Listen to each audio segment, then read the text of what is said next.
From KPRC2, this is Houston Newsmakers with Cambrell Marshall.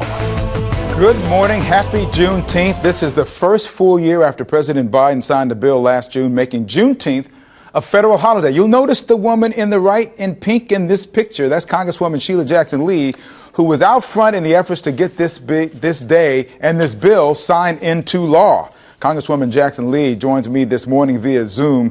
Thank you, Congresswoman, for making some time in your busy schedule. I know how busy it is this time of the year for sure. You pushed for this federal holiday. It got done in record time. Talk about what it means to you and also what it means for the state and the country to have it in law. Obviously, Texas is the center point of the commemoration, celebration, and really the basis of Juneteenth. I thought it was important as an American to assure that a history that sometimes is overlooked, why don't I say often overlooked, and that is the period of slavery, individuals, human beings held as slaves in bondage here in the United States. It is one of America's original sins. Obviously, we know that time has passed, and we know that it occurred in the early years of America.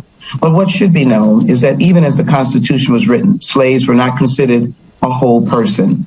It was a brutal time. It was a time of separation of families. And I thought it was very important to take Juneteenth, to have a moment to reflect on that era and to commit ourselves to better ourselves every single day. As you well know, Al Edwards fought to make it a state holiday. And the state holiday, of course, was enacted so many years ago. We thought that it was important for it to be a national holiday and for the entire nation, which occurred after 38 years of not creating a federal holiday. After 38 years, here we are with a holiday that symbolizes the slaves that helped build this nation, called Juneteenth, a day of freedom. And I know you've talked about that. It's one thing about celebration, but you also wanted to focus on hoping that there's some honor involved as well. Taking time out, celebrate, yes, but make some honor as a part of that day. That was part of the sense of my advocacy. And I started advocating more than a decade ago with resolutions to make sure that the Congress every year acknowledged Juneteenth until we finally introduced, as I did, the first legislation that was to name Juneteenth as a national federal holiday.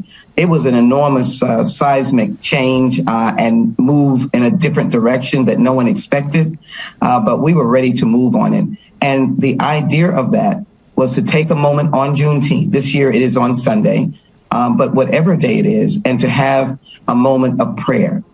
Pray for the ancestors, pray for the fact that, as I said, that many people have ancestors that were born, lived, and died in slavery. They never saw anything else but slavery. They never saw anything but bondage. They never saw anything but work from sun up to sunset in a little hours and then back again. They never saw anything but brutality or the separation of their families.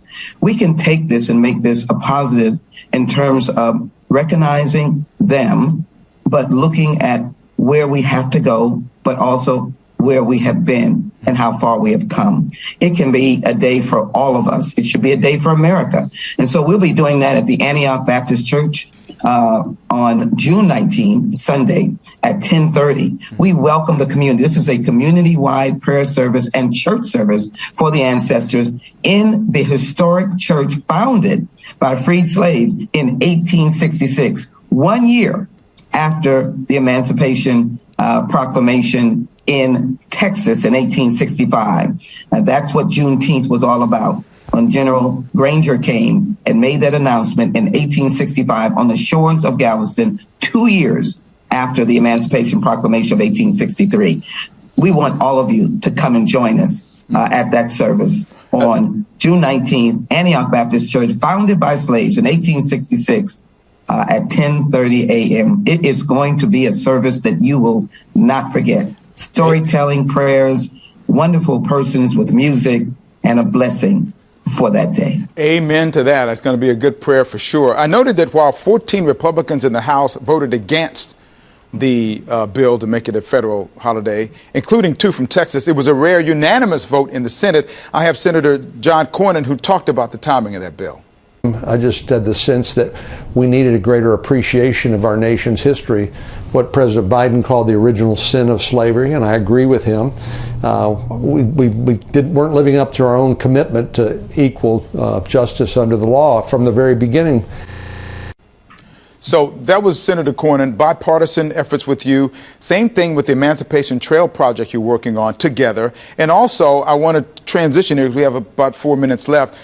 Senator Cornyn is also one of the senators in the Senate that is working to make sure that gun control efforts can be done. Now, you and the House, you passed a bill that had a lot of things in it. And I think we've spoken about this before, a lot in it that is not challenges getting it through the Senate. But Senator Cornyn is working way. What kind of hopes do you have that there can be some bipartisan solution to the gun control issues? Well, I certainly thank Senator Cornyn for being my collaborator and co-sponsor and co-lead, along with Senator Markey, on the Juneteenth and the emancipation. We've worked together. So we've had some good opportunities to show bipartisanship and really reflect on the history of our nation and Texas.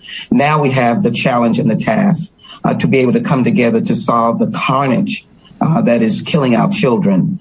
Homicides now are the #1 killer of children over car crashes. 1 million persons are impacted by gun violence. 400 million guns exist in America, more than the number of people in America. And we speak this morning in the backdrop of the shootings at a church in Alabama. We have to do something. Senator Cornyn is part of the Senate task. I led on the task here in the House by passing the Protecting Our Kids Act. Myself, Chairman Nadler, and Chairman Thompson were the lead sponsors, and we thank all of our colleagues for joining in. I think our bill was very strong, and it had in it lifting the age, dealing with limit magazines, dealing with ghost guns. As you well know, a ghost gun was used to shoot out a shootout with our police officers here in Houston. It dealt with extreme risk orders and made sure that we had no bumper stocks, which was the gun used in Las Vegas. There's a different approach in the Senate, dealing with mental health, dealing with funding for extreme risk orders for the states, looking at trying to look into the background of juveniles, and some people are looking at that. And so it is a different focus. It is not focused on lifting the age for purchase of semi-automatic. And when I went to Uvalde, those families really wanted that. They wanted a 7-day waiting period. But here's where we are. As Americans, we have a crisis. Our children are dying. There's a war in Ukraine and children die.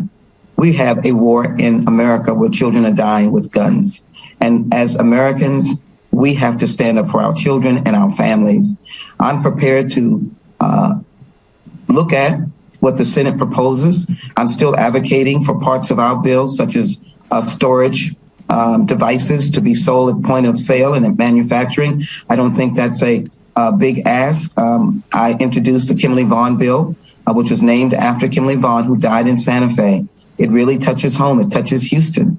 And so I hope that we can find some pathway of collaboration, but I will continue to fight to ensure that we have the kind of gun safety legislation, not legislation that takes away your rights under the Second Amendment. We would never do that. I'm a constitutionalist as it relates to my respect for the Constitution, but it has got to be that our children are at the forefront of leadership in terms of guiding us to do the right thing.